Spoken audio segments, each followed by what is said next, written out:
Hello दोस्तों, कैसे हो आप सब। मैं एडवोकेट नवीन अंतिल। तो उम्मीद करता हूँ कि अच्छे ही होंगे। तो आपने टाइटल देख ही लिया होगा।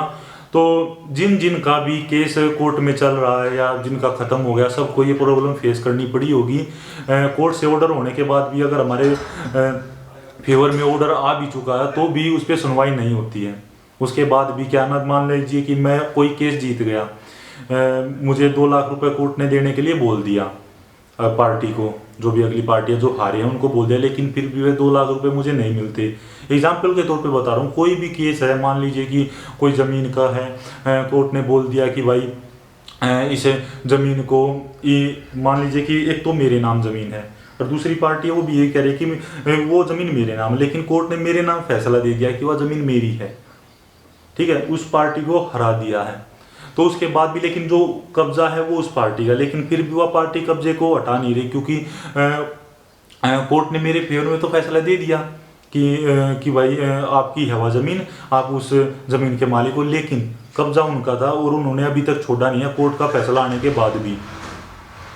तो भी क्या करना चाहिए, बहुत सारी मतलब रीज़न, अब हर तरीके का कोर्ट में केस चलता है, जैसे कि MACT का भी है, और भाई क्रिमिनल केस हुए या सिविल केस हुए, जितने भी लगभग कोर्ट के में ऑर्डर होने के बाद भी जब उन पर अमल नहीं करती पार्टी, दूसरी पार्टी जो हारी है, तो उसके बाद हमें क्या करना चाहिए, तो वो आज मैं आपको बताऊंगा। तो चलिए शुरू करते हैं।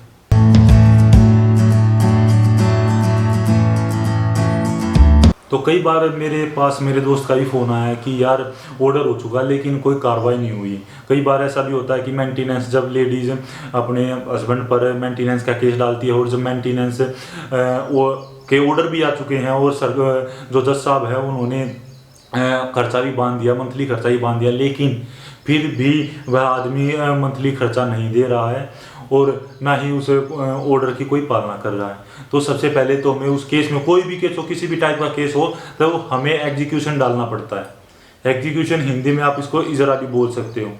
एग्जीक्यूशन क्या होता है ना कि उस ऑर्डर को साथ में लगा के एक एप्लीकेशन लगानी पड़ती है एग्जीक्यूशन की, इजरा की, उस ऑर्डर की कार्रवाई मनवाने के लिए, जो ऑर्डर हुआ है उसकी पालना करवाने के लिए हमें एग्जीक्यूशन डालना पड़ता है, मतलब इजरा।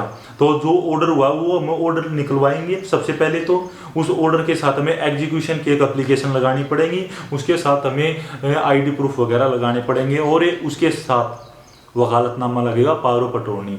फिर उस केस को हम, उस पूरी फाइल को फाइलिंग ब्रांच में लेके जाएंगे और फिर हम उस फाइल को वहाँ रख देंगे और फिर हमारी डेट लगेगी। और एग्जीक्यूशन ये नहीं है कि फिर वही भी बहुत लंबा चलेगा, नहीं, उसमें सिर्फ 1 या 2 तारीख लगती है बस। पहली तारीख पे ये बंदा बोल देगा कि मैं ठीक है, मैं दे दूंगा, उसी दिन आपको शायद उसकी पेमेंट हो जाए, उसी दिन कब्जा हट जाएगा, आपको प्रोटेक्शन भी मिलेगी, सारे काम होंगे।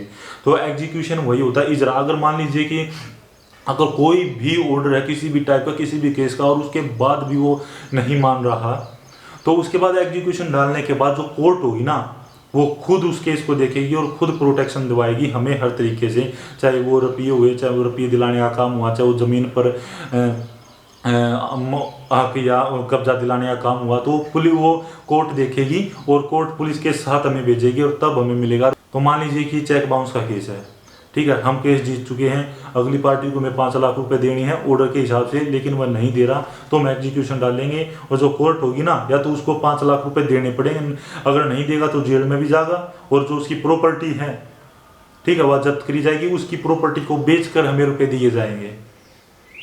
तो ये था भाई चक्कर। कोई भी कुछ भी है, अगर मान रुपया का कोई भी मैटर है तो ये है। अगर ज़मीन का कोई मैटर है कि भाई ज़मीन मैं केस जीत चुका हूँ लेकिन जो दूसरी पार्टी है वो कब्जा नहीं छोड़ रही उस ज़मीन से, तो जो जज साहब है ना, वो पुलिस को ऑर्डर देगी, तो पुलिस हमारे साथ चलेंगे और हमें कब्जा दिलवाया जाएगा उस ज़मीन पर।